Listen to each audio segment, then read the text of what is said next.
Namaskar, I'm Dr. Sonali Naik. Today we are going to read the 20th chapter from Gajanan Maharaj, Gajanan Vijay Granth. Before that, let us do a meditation. Sit quietly, close your eyes, take deep breaths, focus your attention on your Adhyay chakra between your two eyebrows.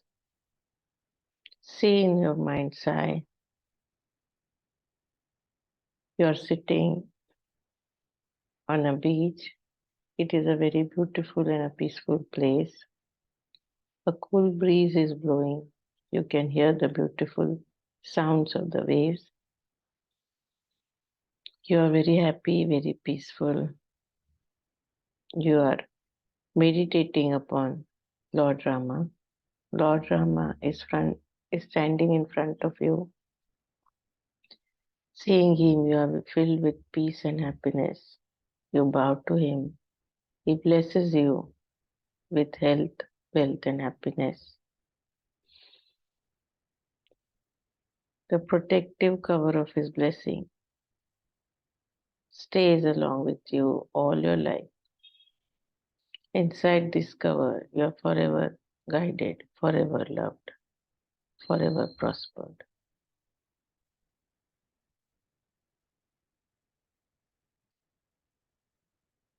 Because of this, your life is full of happiness and peace. Give thanks, open your eyes. Jai Gajanan. Shri Ganeshaya Nama. Jai to you, consort of Rukmini, resting on the banks of Chandrabhaga river. Please bless me in this endeavor. You are the King of Kings, in charge of everything. Then why do you ignore me? Let your kind grace destroy my sins and anxieties. Lend me cheer to sing your glory. If this way I am not blessed, it is you who will be sorely blamed. Such blemish should not come to thee, O Sham Sundar, consort of Rukmini, O Pandurang of Pandharpur, Vithoba on Chandrabhaga river. Please fulfill my desire. After the Nirvan of Sri Gajanan Maharaj, people said there is nothing left at Shigaon. A sea without water or a bar without flowers lose their charm. They thought it is useless going to Shigaon, like offering flowers at a temple without God. So many said that, but it was wrong, and the invisible flame of Maharaj is still immortal in Shiv. Though Jnaneshwar Maharaj attained Samadhi on the banks of river Indrayani, he did meet there many devotees. Like that, Sri Gajanan Maharaj gives darshan to those who come along, believing that he exists in Shigaon. Here follows the incident of Ganpat Kothade, a staunch devotee of the great saint. Kothade worked as an agent at Shigaon branch of Riley Company. Every evening he would go to the saint's Samadhi. He would sit there for some time in meditation for mental satisfaction. One evening he thought that on the Sera day he should perform Abhishek worship and offer food to Brahmins at the temple. He made all arrangements accordingly and bought necessary provisions and grocery. His wife didn't like it and said, Sir, what are you doing? This is a waste. Tomorrow is Vijayadashmi festival. Get new clothes for the children. All this spending on Abhishek and Brahmins will not bring you anything. We have children to feed. I don't have an ornament to wear. Does this befit a householder? We have also to save our future. Ganpat did not like this advice. He told her that caring for others ranks higher than demands of domestic life. The same night Maharaj appeared to her in a dream. Don't harass your husband anymore. Let him do what he likes. This would bring you no loss. Don't have love and attachment for transient things. All the possessions will dissipate. Your deeds alone will be never abate. Abhishek and feeding are good actions. These deeds involve sacrifice in the form of service to others. Expenses on such feats are never wasted. It is like a seed sown in the earth. So take my advice. I tell you not to obstruct him. With a counseling like this ended her precious dream.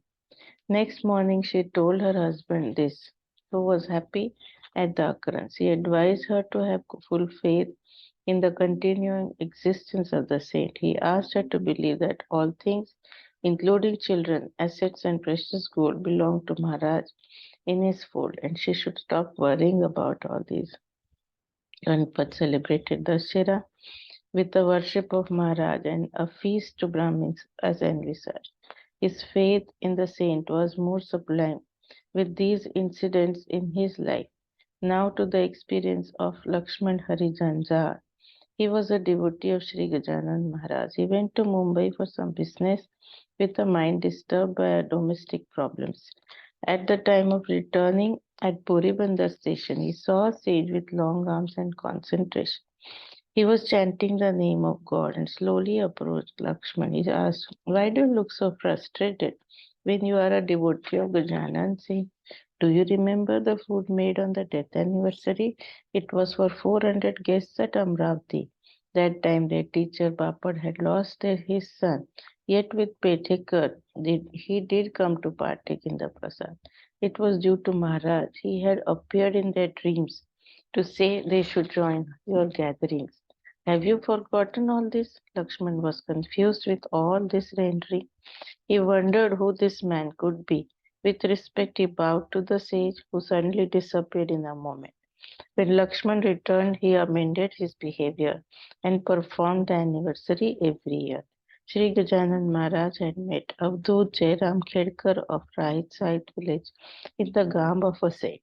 Madhav Matan Joshi, a government officer, once came to Kalam Kasur village all the way for land survey.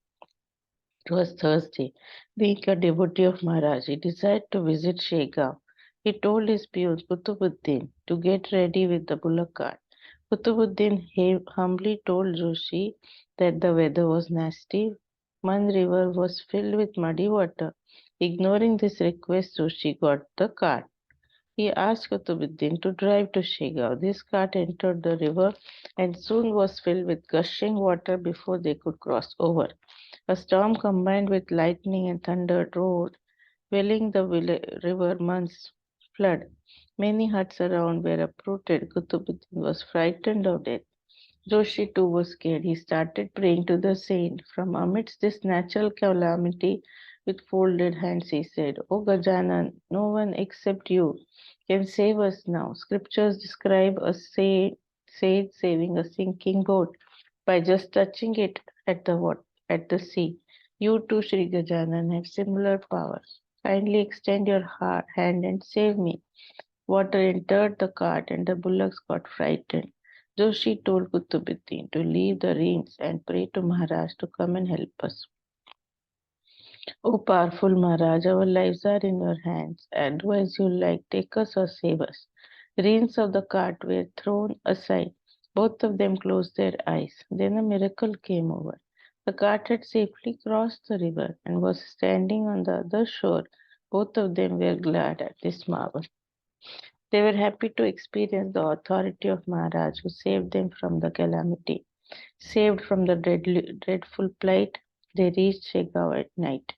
They bowed down to the Samadhi. After joining the procession, Joshi offered money to feed Brahmins as per his vow and left Shegaon on his routine journey. Yadav Ganesh Subedar was a cottage broker at Hingani. Once he lost rupees 10,000 in brokerage money. His health and well-being dwindled completely. He tried his best to re-establish himself and recover the loss, but he failed completely. During the period he went to Wardha to his friend Asirkar. When at the door came a beggar. He was garbed in Maharashtrian attire, had a big stick in his hand and a dirty headgear. He was shaking like an old man. Looking at him, a Sirkar got mad and yelled out at him to get to the back door. There was a chance of getting arms there. He said, "Don't come here anywhere near." The beggar completely disobeyed the order. He stepped up and sat near Subedar and held his bowl in front of her arms. Said, "Please spare some coins for me if you can." Subedar wondered at the audacity of the man. He stared at the beggar who looked like Maharaj. The man had the same gleam in eyes and style of talk. The only difference was this person was shaking with some unknown disturbance. His features too were like the same. This made Subedar think a moment. How can he be Maharaj who took Samadhi long ago? Whatever be the state, I'll give him money as to the same. The beggar took the dole and asked for more, demanding him to hand out jaggery as he had bought. That the loss in business was because of no fulfillment of the commitment. Yadav gave him some money, but he asked for more. Yadav spared a handful of coins for the old man's pool. At this time, Asirkar went inside and leaving them alone. The beggar said, "Don't have qualms about the saint. Remove your clothes, you are like sun to me. All your ailments will vanish as I look at your body." The beggar moved his hand over Yadav's person. This was the time Asirkar returned. The beggar was there, disappeared. Subhadra tried to locate him thereafter, but couldn't see him anywhere. Yadav guessed that he was Maharaj. He thought it was an auspicious augury and he would be blessed with lot of money. His carts loaded with cotton came to Wardha for sale on the same date. He got a good profit on his deals that day. Yadav then believed that the beggar he met was none other than the saint. Maharaj always protects his devotees. The experience of Dr. Karwar. Next is another story. Bhau Rajaram Kaur was transferred to Telara from the hospital at Khamgaon. Before joining at the new place with his family, he came to Shega. After darshan of Maharaj, he hired a bullock cart. Parabo addressed him when he was about to start. I request you to leave Shega tomorrow after the prasad. You never went away this way in all your visits on previous occasions. Moreover, today is not an auspicious day to go on a travel at any rate. Kaur seemed to agree half-heartedly but left the place, as previously said. The night was drenched in darkness deep. He missed the road after he launched on the trip and strayed into a narrow path, ending at a lake in a barren patch. The cart stopped in the woods with no one around, to guide him out of the unknown ground. The cartman said they had missed the direction. Kaur was surprised but understood the situation. He abused the cartman for his mistake. Thereupon the cartman said, "Don't curse me like this. I go to Telara every week. As far as I think I took the right road, and the bullocks too walked straight on the course. I don't know why they came to this lake. This is not the path they ever always take." Cover faintly guessed the cause for the event. He thought it to be action of the saint, as he had left Shega without prasad, that too ignoring Barabahu's request. With folded hands he implored Maharaj to protect him and show him the right path. Suddenly he heard twinkling bells of the bullocks, which lent him sufficient courage in the dark. He asked the cartman to go in that direction. This way they reached the road junction. Inquiring there, they learned that it was still in Shigao jurisdiction. Kaur asked the cartman to drive back to Shigao, where they reached in the early hours of the morning. He told Barabahu what happened on the way. He said, "Maharaj disliked their going this way. Now take prasad and go tomorrow. No one should refuse prasad before leaving this borough. This it is who has brought us back life. None should expect things to go always his way. Whatever the saints wish will happen, so have faith in them and don't complain." Next day, after taking Maharaj, Kaur left for Telara by the right path. A person named Ratansa, Bhavsar by caste, had a year-old son with some time past. He had some disease which made him weak. Many doctors administered medicines, but there was no sign of relief. He took no milk. High fever made him sick. He cried all day long. Doctors declared that there was no cure at all. Ratansa grieved over the child's health. Dinkar was almost nearing death. His extremities had turned cold. Light in his eyes had dulled down most. His pulse was missing and a warning note. Ratansa brought him to the saint's samadhi. and put him there near the divinity. He folded his hands and said, "O Maharaj, please save my child. If he survives, I'll distribute sweets worth ₹5. You have blessed many devotees. I too want to experience such bounty. Kindly don't ignore me. If my child dies at your gate, it will bring you a great disgrace. People declare that the touch of your feet is like drop of the nectar. Please bless me, O protector. If my child dies at your door, I'll break my head and live no more. O Gajanan, glance of yours is like an elixir. Please, please look at us and save the infant." Moments later, the child moved and started crying. To the devotees around it, it was a miraculous thing. It was all due to the grace of Gajanan Maharaj. Darkness can never obliterate the brightness of the sun. Tinker recovered fully as a result of absolute devotion, which had its origin in faith and conviction. Similarly, Dada Pulatkar was blessed with a son by the boundless blessings of Sri Gajanan. Ramchandra Patil's daughter Chandrabhaga, who was barely 16, faced a difficult time at delivery. The experience is painful for womanhood generally. As per tradition, she came from Ladega to her mother's place for delivery. After the childbirth, she was running temperature, which was declared to be typhoid fever. She was treated by many doctors around, but the temperature never came down. She was taken to Akola for better treatment. Each one had a different diagnosis for her ailment. There was no unanimity of opinion. All healings resulted in confusion. Patil decided to surrender to Gajan Maharaj for treatment. He got holy ash and water from the saint's place. Chandrabhaga applied holy angara to the forehead and sipped holy tirtha every day. She who could not walk a step could soon go to the samadhi step. This was the effect of holy ash and water. God always blesses them who have faith in them. Each devotee should have resolute devotion in the entity of his worship. Janki Bai, wife of Ramchandra, had to suffer from discomforts persistent for her. She had gastric trouble and stomachache. Medication did not give her a break. The ailments affected her wits, and she started acting like a lunatic. Her speech even lost clarity. At times, she lost sense of being hungry.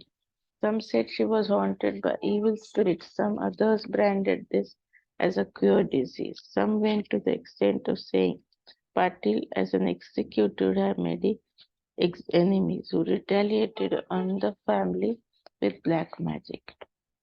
Medical treatment brought no results. Being rich, he was exploited by many doctors.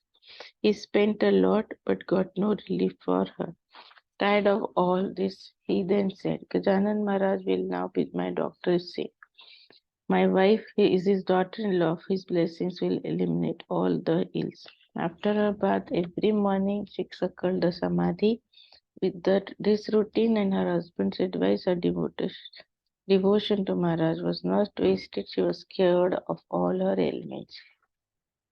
Sincere services to real saints are never wasted, but they should be full of faith. After Sri Gajanan Barabu took his place, he performed a few miracles in the town and, expired on Vaishak 6th of the waning moon. The saint went into the dream of Narayan, asking him to replace Balabhav. He died in Chaitra on the 6th of the waxing moon. Service to saints is a pious achievement. This chance comes only to those with good precedents. Legends of Sri Gajanan are beyond answer, like the stars in the expanse of the heavens. Beyond description of ignorant humans, the ocean of saints' life is unfathomable. I am just an instrument, the pen which writes, and the writer has been the saint divine. Hope this treatise brings happiness to the devotees.